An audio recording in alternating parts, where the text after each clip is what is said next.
So some bad news to bring you guys as Forest have a double injury blow. Welcome to your Forest news.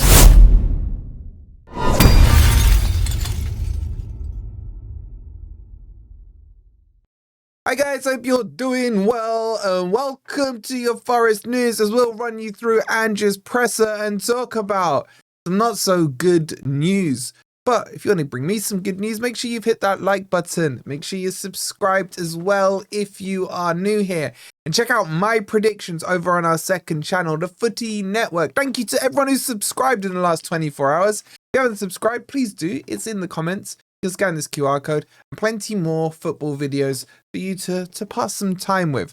Okay, let's get into this and let's talk about Ange's presser. So, let's just jump straight into the news. Douglas Luiz is out.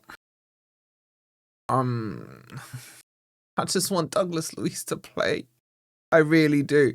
Ange just said Douglas Luiz has been sent for a scan on his hamstring and will not be available for this weekend.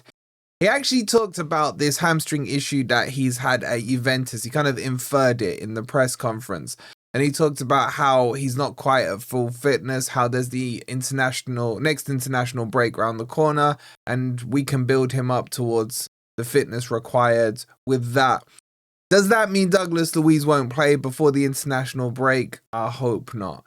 Or did it more so mean, which I think it does, that they'll be using him sporadically, periodically, 60 minutes here, 30 minutes there? I just want to see him play. He's so good. So Douglas Luiz is definitely out. Murillo is also out as well. This Murillo one has been dragging on. He said Murillo is on the grass doing individual training, but he's not quite there yet. Like, where does he need to be? And then he went on to talk about the knock. He goes, the knock was a lot bigger or stronger than was first anticipated. This was obviously at the Arsenal match. And yeah, Murillo won't be playing on Saturday either. But with all that in mind, I'm still confident. We got a win. First home game under Ange at the world famous.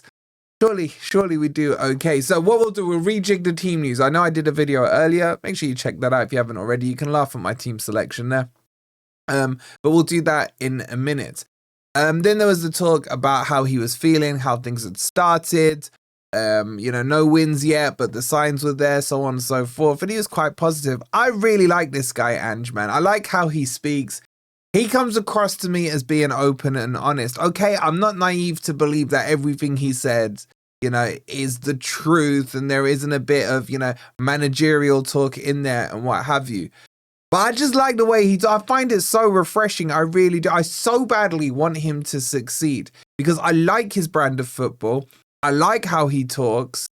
He's a good looking bloke. Yeah. I'm not doing the whole I look like him thing, right? But I just really want him to succeed. He's got everyone gunning against him. Like, the best thing he can do now is go slap up Sunderland without a Douglas Luiz, without a Murillo. But I can bring you some good news. And this is like inferring from what he said. He said, outside of those two, as you were, everyone's fine. So I'm assuming Milenkovic is fine. I really wish these guys at the pressers would ask the questions that we want to know as fans. No one mentioned Milenkovic. So I'm working on the assumption that Milenkovic is fit. They then bigged up Igor Jesus, and rightly so, my boy Igor, with two goals in 2 games. So there was talks about, like, what you're going to do. You got Cristiano Ronaldo, you got Igor Jesus. They don't mention Callum Owendu, by the way. I'm telling you guys, don't give up on him. Just like I told you, don't give up on Igor Jesus. Callum Owendu will score goals. And they were like, well, is this a problem for you? Because it's no problem for me. It's no problem for me. Because because it becomes a problem when you don't have strikers to pick from. And I've got these guys to pick from. So I like that answer from Ange.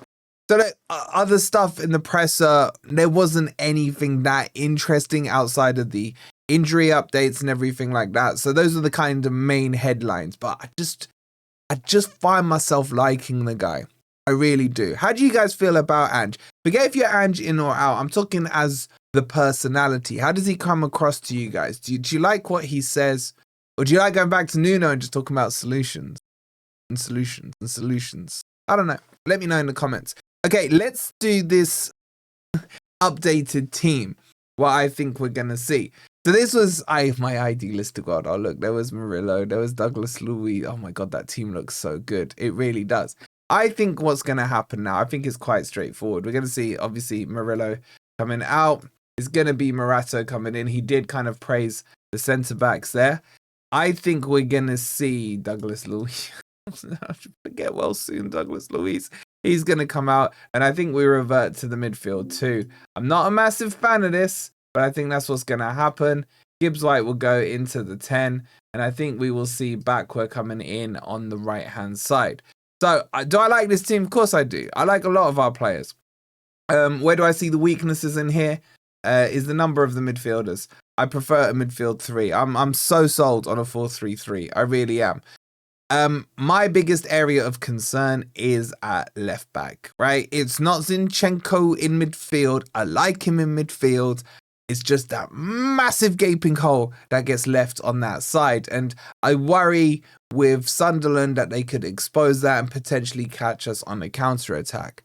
But I think this is the team we'll go with. I'm sure he'll use Hutchinson. It would make sense. Maybe McAtee gets some minutes. Like Gibbs-White's had a lot of minutes. Let's not forget. So maybe McAtee comes in. I don't know. We'll have to see. But I think that's the team. And that's more than enough firepower, surely, to beat Sunderland. Do you guys agree with that team or not? Do you think he maybe brings a Dominguez in? Because that would be the alternative. Backward comes out, Dominguez goes into midfield 3, Gibbs-White pushes back out on the right. That could work, and I wouldn't be against that either. He definitely does still have options, if, of course, Dominguez is fit enough to start. So does this change how I feel about the game? Does it change my score predictions and stuff? I think I was saying 3, 4, 5-0. Just give me a 1-0 now. Like, I know I said I prefer 4 3s. I just need 3 points from you. We can go out and get 3 points. It does such a difference with 3 points. The mood they will have in the training ground, the mood we will have as fans. We go into Midtjylland midweek next week for our second Europa League game with chests out. I can go on all the other panel shows with my Hawaiian shirt on. I will be shameless if we beat Sunderland. I really will. I just want 3 points in the bag. So I don't care about the scoreline. But I still think we can get 3 or 4 in this. So get your updated score predictions in down below as well.